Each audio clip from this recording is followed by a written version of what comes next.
नमस्कार, आप देख रहे हैं लाइव मीडिया 24 न्यूज़। लोकतंत्र की आवाज़, भ्रष्टाचार के खिलाफ हैं हम, लोकतंत्र की आवाज़ हैं हम।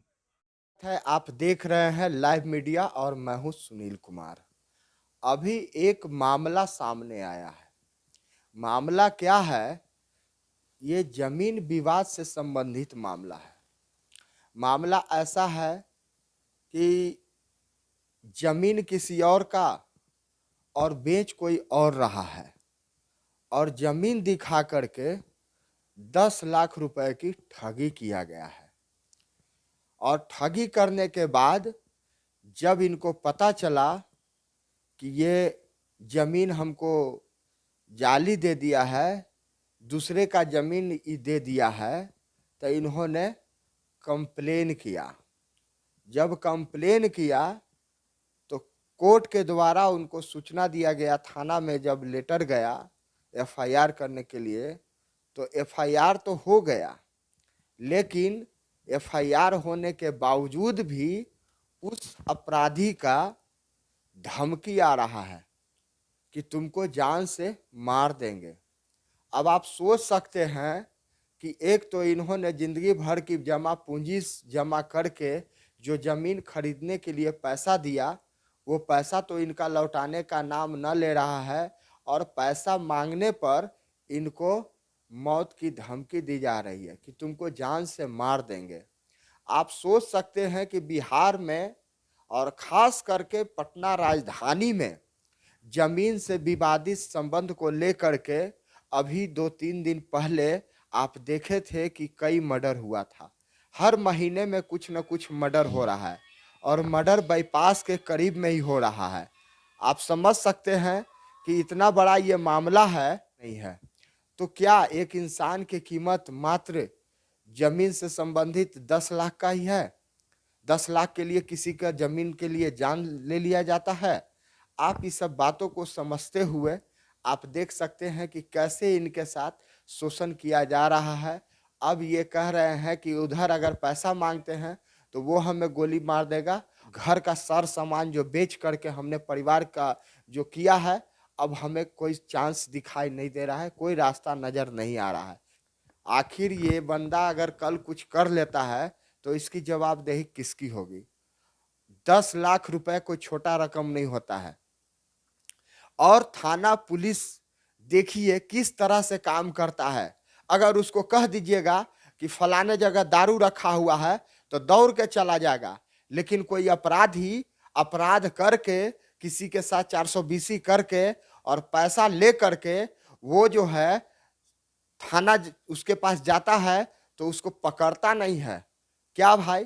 तो उसको कमीशन मिल जाता है, उसको अपना फायदा नजर आता है, उसके बाद उसको छोड़ दिया जाता है। और वही अपराधी जो है बार बार पैसा जिसका लिया है, जिसका जमीन देने के नाम पर 10 लाख रुपया लिया है, उसको बोलते हैं कि तुम केस उठा लो, नहीं तो तुम्हें जान से मार देंगे। आइए पूरा विस्तार से जानते हैं कि इनके साथ क्या हुआ है। बताइए, आप अपना परिचय दीजिए। नमस्कार, मेरा नाम चंदन कुमार है। हम राजा बाज़ार में रहते हैं। मेरे कार्यालय के ही मित्र के द्वारा मनीष कुमार, श्री मनीष कुमार, जो कि उदयनी के निवासी हैं, उनसे परिचय हुआ। उन्होंने बोला कि भैया हम ज़मीन देखे हैं बहुत अच्छा, मेरे और ये कागज़ थोड़ा सा रसीद कटाना बाकी है, अगर ये मार्केट में लीक हो जाएगा तो आपका मतलब ज़मीन छूट जाएगा और आप ही के थ्रू मेरा भी उद्धार हो जाएगा। जो आप हमको उसी में से इकट्ठा दे दीजिएगा और धीरे धीरे हम आपको पैसा दे देंगे। फिर उन्होंने पेपर दिखाया तो हम बोले पेपर ठीक नहीं लग रहा है और उस आदमी से भी मिलाया। एक आदमी उसका दोस्त, बाद में पता चला कि दोनों मित्र थे। उसको ज़मीन वाला के नाम बता के कि संजीव कुमार उर्फ ढोरी मुखिया, पिता पूजन नाम था, लेकिन एग्रीमेंट पेपर में उन्होंने राजेंद्र सिंह पिता का भी नाम बदल लिया, यानी कि जाली काम किया। उन्होंने पेपर ला के दिखाया तो इतना मतलब गिरगिरा रहा था और घर पर जाते थे तो इतना सेवा सत्कार करता था। फुल फैमिली, उसकी सारी फैमिली ऐसे बिहेव करती थी, कभी भी आदमी सोच नहीं सकता था कि माँ पिता बहन सब मिल के इस तरह से जालसाजी लोग कर रहे हैं। और घर पर बुलाकर पेपर दिए, बोले कि बस जल्दी से एग्रीमेंट करवा लीजिए। तो हम थोड़ा इंतज़ार किए, लेकिन फिर बोले कि बार बार प्रेस करने पर हम गए तो देखे ज़मीन, अच्छा लगा, जिसका कि वीडियो हम आपको दे चुके हैं। अच्छा लगा तो फिर हम कहें कि एक काम करते हैं, पत्नी से राय ली और पत्नी के नाम से ज़मीन को हम एग्रीमेंट कराने के लिए तैयार हो गए। जब हम गए तो ये एग्रीमेंट पेपर पहले ही से साइन उन करा के रखे हुए था, पहले ही से साइन कराया हुआ था। तो हम बोले कि ऐसे कैसे पैसा देते हैं, कि आपको कोई दिक्कत नहीं होगा भैया, हम समझौता पत्र बनाते हैं। तो उसी समय लगे ही उन्होंने एक और थी, हम बोले एक चेक उसको दे दिए उस समय, विश्वास कराया तो फिर, लेकिन डेट आगे का दे दिए थे। और एक ठो एग्रीमेंट पेपर हम लाए और उसके बाद एक समझौता पत्र बना के हमसे बोला कि देखिए मेरे पिताजी से हम साइन करवा दे रहे हैं, इस पैसे का गारंटी आपका मेरा है, आप पैसा दे दीजिए। तो हमने 7,65,000 फर्स्ट टाइम, आई थिंक 6 तारीख था उस दिन, 2 साल करीब करीब होने जा रहा है। तो हमने उसको चेक 5 लाख का और एक 2.5 लाख का चेक दिया। पहले 5 लाख दिया, फिर 2.5 लाख कैश दिया। कैश देने के बाद फिर वहाँ से हम लोग निकल गए। फिर पाइलिंग करने का बात हुआ तो बिना पूछे पाइलिंग कर दिया। फिर उसी बीच फिर बोलने लगा, 2-3 महीना गुजरने के बाद पूछें कि पेपर बनाया जी, तो बोलता है कि नहीं अभी पेपर कहाँ बना है, जो उसमें भैया थोड़ा पैसा खर्चा हो गया, इतना बड़ा ज़मीन आप ले रहे हैं, थोड़ा बहुत पैसा और दे दीजिए, जो घाट गया है ज़मीन वहाँ का, वो जो कर्मचारी है और पैसा मांग रहा है। तो फिर अपना पत्नी के नाम से, पत्नी वाला अकाउंट से हम फिर उसको 2.5 लाख रुपया और चेक दिए। जब चेक दिए तो रिसीव किया ढोड़ी मुखिया और पैसा भंजा लिया मनीष कुमार। तो उसी समय हमको फुल डाउट हो गया। फिर उसके बाद मेरी पत्नी सर्च कर रही थी नेट पर ही, देखी कि उसमें डाला हुआ था कि मेरा ही ज़मीन बेचने के लिए, बोली हमसे कि देखिए ना जी ज़मीन वहाँ बेचने के लिए डाला हुआ है। तो फिर हम उस साइट पर गए और वहाँ से जाके पता किए तो साइट वो अपना पेपर दिखाया और सही आदमी बुल्लू कोई था वहाँ का, वो ज़मीन को एग्रीमेंट करवाए हुए था। खोजते खोजते हम बुल्लू के पास चले गए तो बुल्लू जी हमको सब बताएं कि ये ज़मीन सुनील जी वो ज़मीन के मालिक से भी मिलवाएं। और उसी समय ही चिल्लाने लगा कि नहीं नहीं हम कुछ नहीं किए हैं, भागा भागी करने लगा।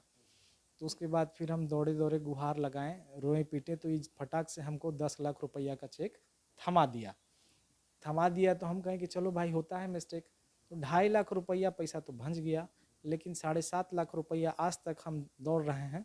बाउंस भी, चेक बाउंस कर गया, फिर नोटिस भी करवाएं, फिर उसके बाद केस के लिए अपील किए और दूसरा कि थाना में गए। हाँ कोर्ट में अप्लाई किए थे और वकील के थ्रू करवाए थे, तो वो अभी अंडर प्रोसेस में चल रहा है। एक लोक शिकायत में हमने आवेदन दिया, जिसका आवेदन आपको हम दे चुके हैं। हम थाना में जा के थक गए, उन्होंने केस नहीं ले रहे थे। थाना जाते हैं तो क्या कर, थाना वाले बोलते हैं कि ये सब केस यहाँ नहीं होता है, जो ये आप कीजिएगा हिसाब किताब यहाँ सब वसूलने के लिए बैठेगा। तो फिर उसके बाद हम, आप देखिए किस तरह से बोलते हैं थाने वाले कि आप कीजिएगा हिसाब किताब और थाना वाला बैठा हुआ है। थाना का काम क्या है भाई? थाना का काम क्या है? दारू पकड़ने के अलावा और उनको कोई काम नहीं है क्या? बिहार में क्राइम व्यवस्था कितना बढ़ रहा है, जमीन विवाद में कितने की जान जा रही है, और ये कह रहे हैं कि हम नहीं करेंगे। फिर उसके बाद क्या हुआ? फिर उसके बाद हम, मेरा एक दोस्त है, वहाँ दोस्त के थ्रू लोक शिकायत में आवेदन हुआ, वहाँ आने लगे, बुलावा होने लगा। 2-3 सेशन के बाद हमारा एफआईआर ले लिया गया। मेरा वहाँ पर सब्जेक्ट ही था कि एफआईआर दर्ज करने के संबंध में। तो एफआईआर दर्ज हुआ, नाम के लिए बस दर्ज हुआ, और उसके बाद फिर बार बार टहला रहे हैं। यानी कि आप देख सकते हैं कि लोक शिकायत से सूचना जाने पर थाना में एफआईआर होता है।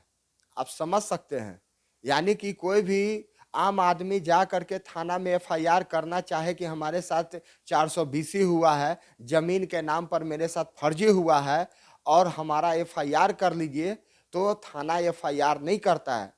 जब लोक शिकायत के द्वारा उन्हें आदेश दिया जाता है कि आप इनका थाना में एफआईआर कीजिए, तब जा करके 2-3 बार डेट पड़ने के बाद उनको बुलाया जाता है और तब जा करके एफआईआर होता है। ये तो मात्र एक पटना का एक जमीन का विवाद का ऐसा मामला है, पता नहीं पूरे बिहार में हजारों ऐसे मामले होंगे। जी, फिर उसके बाद क्या हुआ? फिर एफआईआर होने के बाद फिर हमने मेरा रिपोर्ट निकाला, जिस एफआईआर कॉपी, और एफआईआर कॉपी से फिर हम अपने आईओ से पता किए, आईओ का पता किए तो उनका नाम संतोष जी पता चला। फिर हम उनसे पूछते रहे कि क्या हुआ स्टेटस, तो बोल रहे हैं जांच चल रहा है। एएसपी साहब बोले कि एफआईआर की थी, उसका जांच के लिए आपको बुलाया गया, एएसपी साहब बुलाए हैं।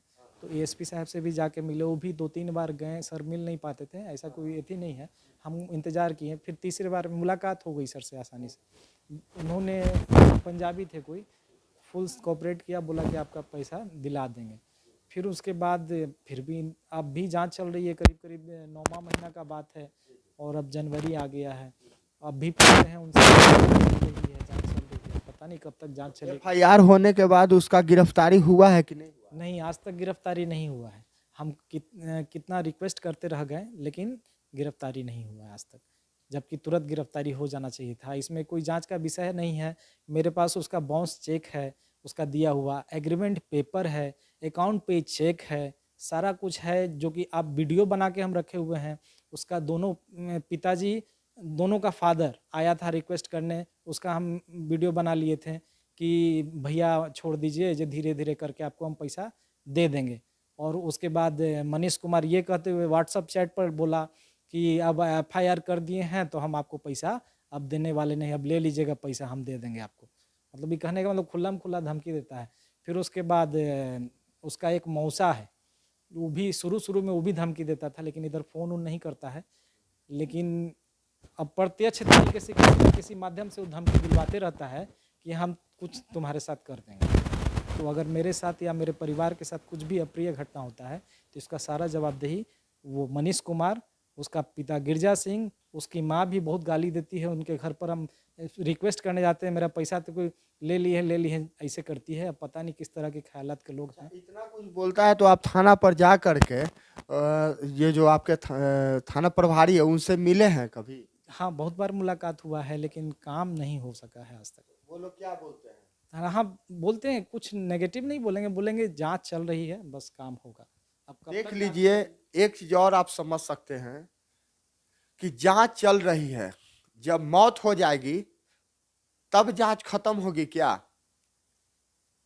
9वां महीना में इनको एफआईआर करने के लिए गोपालपुर थाना में भेजा गया था। ये गोपालपुर थाना से संबंधित मामला है, 9वां महीना में हो चुका था, और 9वां महीना में एफआईआर हो चुका था। 9वां महीना से अभी जनवरी आ गया है, और जनवरी तक अभी तक जांच नहीं चल रहा है। जांच कब खत्म होगा?